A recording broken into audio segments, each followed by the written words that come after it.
প্ৰায় 90,000 চৰকাৰী চাকৰি চৰকাৰে প্ৰচেষ্টা হাতত লৈছে যে 2 লাখ যুৱক যুৱতীক আমি উদিয়া 1 লাখ ল'ৰা ছোৱালীক চৰকাৰী চাকৰি দিও তেওঁলোকক দৰমহা দিবৰ কাৰণে আমাক মাহত 450 কোটি টকাৰ অতিৰিক্ত ধনৰ আমাক প্ৰয়োজন হয় এজন নিৰ্বাচনৰ সময়ত আমি অসমৰ ৰাইজক কৈছিলো যে আমাৰ চৰকাৰ যদি শাসনলৈ আহে আমি 1 লাখ যুৱকক চৰকাৰী চাকৰি দিম ইতিমধ্যে প্ৰায় 90,000 চৰকাৰী চাকৰি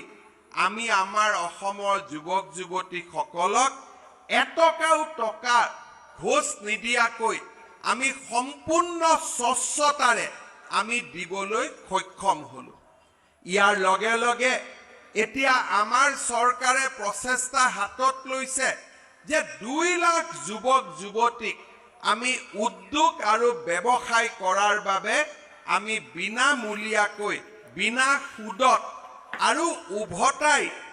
1 লাখ টকা উভতাই দিব নালাগে 1 লাখ টকাও 5 বছৰ পিছত মাত্ৰ 6,000 টকা কৰি মাহত উভতাই দিব লাগিব তেনে এখন আঁচনি আমি অসমৰ যুৱক যুৱতীসকলৰ বাবে আমি মুকলি কৰি দিছো যাৰ ৰেজিষ্ট্ৰেশ্যনৰ পৰ্যায় এতিয়াও চলি আছে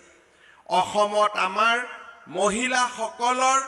আত্মসহায়ক গোট আছে 4 লাখ আত্মসহায়ক গোট আছে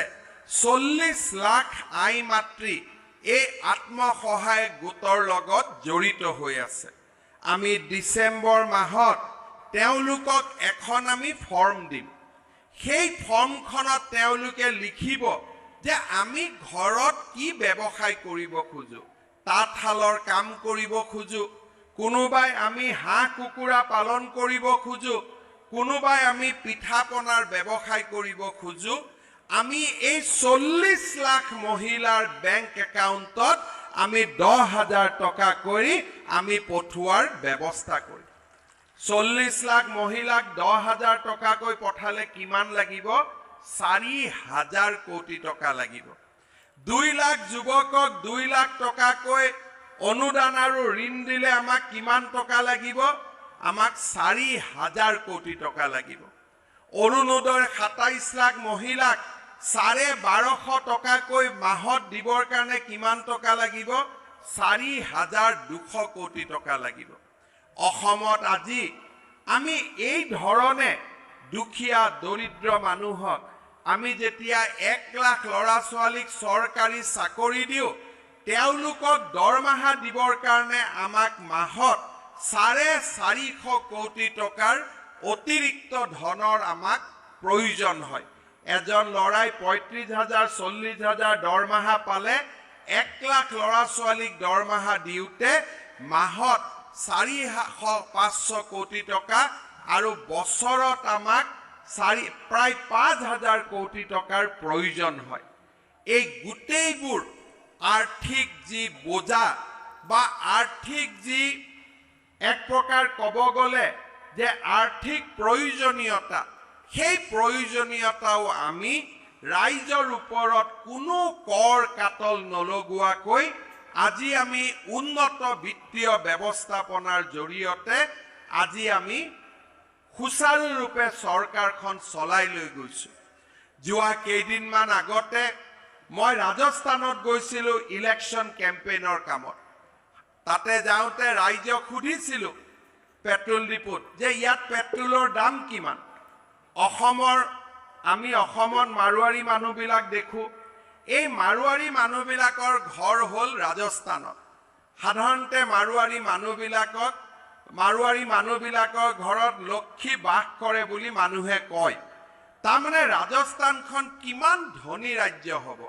অসমৰ উৎপাদন ঘৰুৱা উৎপাদন 5 লাখ কোটি টকা ৰাজস্থানৰ ঘৰুৱা উৎপাদন বছৰি 16 লাখ কোটি টকা ৰাজস্থানত 1 লিটাৰ পেট্ৰলৰ দাম কিমান 108 টকা আৰু অসমত 1 লিটাৰ পেট্ৰলৰ দাম কিমান 98 টকা ৰাজস্থানত 1 লিটাৰ ডিজেলৰ দাম কিমান 93 টকা আৰু অসমত 1 লিটাৰ ডিজেলৰ দাম 90 টকা। আজি যদি আমি চুবুৰীয়া ৰাজ্য পশ্চিমবংগলৈ যাওঁ, পশ্চিমবংগত চৰকাৰী কৰ্মচাৰীয়ে কোনো এটকাও ডিয়াৰনেছ এলাউন্স পোৱা নাই, আৰু অসমত চৰকাৰী কৰ্মচাৰীয়ে মূল দৰমহাৰ 42% ডিয়াৰনেছ এলাউন্স লাভ কৰে। আৰু যদি মূল্য বৃদ্ধি আমি চাব যাওঁ, ৰাষ্ট্ৰীয় মূল্য বৃদ্ধি হ'ল সমগ্ৰ ভাৰতবৰ্ষত এই বছৰ মূল্য বৃদ্ধি হৈছে 5.8%, আৰু অসমত মূল্য বৃদ্ধি হৈছে 3.6%, আৰু ৰাজস্থানত মূল্য বৃদ্ধি হৈছে 7%। তাৰ মানে আজি আমাৰ অসমত উন্নয়নমূলক কাম কাজো বেছি, আমাৰ অসমত আই মাতৃসকলৰ কাৰণে আঁচনি বেছি, বুঢ়া মেথা মানুহৰ কাৰণে আঁচনি বেছি, পেট্ৰল ডিজেলৰ দাম কম।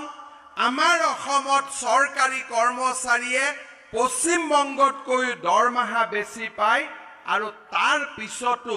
আমি অৰুণোদয়, মহিলাৰ বাবে মাইক্ৰ' ফাইনেন্সৰ লোন ৰেহাই, 1 লাখ চৰকাৰী চাকৰি, আমি আজি অসমখনক এক শান্তি আৰু বিকাশৰ নতুন দ্বীপলৈ আমি ৰূপান্তৰ কৰিছোঁ। আজি আমাৰ ৰাজ্যখনে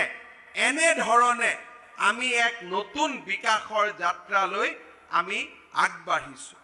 অসম কৰিবলৈ পাই মই সঁচাকৈয়ে গৌৰৱ অনুভৱ কৰিছোঁ। শ্ৰদ্ধাৰ ৰাইজ, যোৱা কিছুদিনত বিশেষকৈ চৰকাৰ গঠন হোৱাৰ পিছত অসমৰ ৰাইজৰ মাজত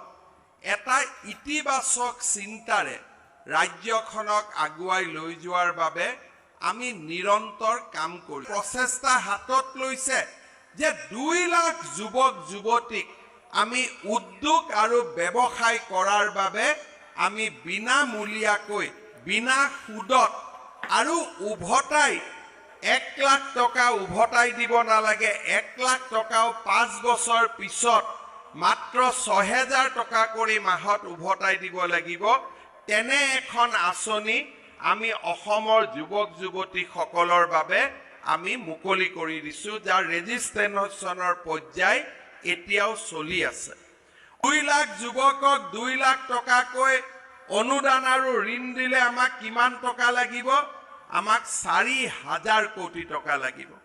অৰুণোদয় 27 লাখ মহিলাক 1250 টকাকৈ মাহত দিবৰ কাৰণে কিমান টকা লাগিব? 4,200 কোটি টকা লাগিব। অসমত আজি আমি এই ধৰণে দুখীয়া দৰিদ্ৰ মানুহক আমি যেতিয়া 1 লাখ ল'ৰা ছোৱালীক চৰকাৰী চাকৰি দিওঁ, তেওঁলোকক দৰমহা দিবৰ কাৰণে আমাক মাহত 450 কোটি টকাৰ অতিৰিক্ত ধনৰ আমাক প্ৰয়োজন হয়।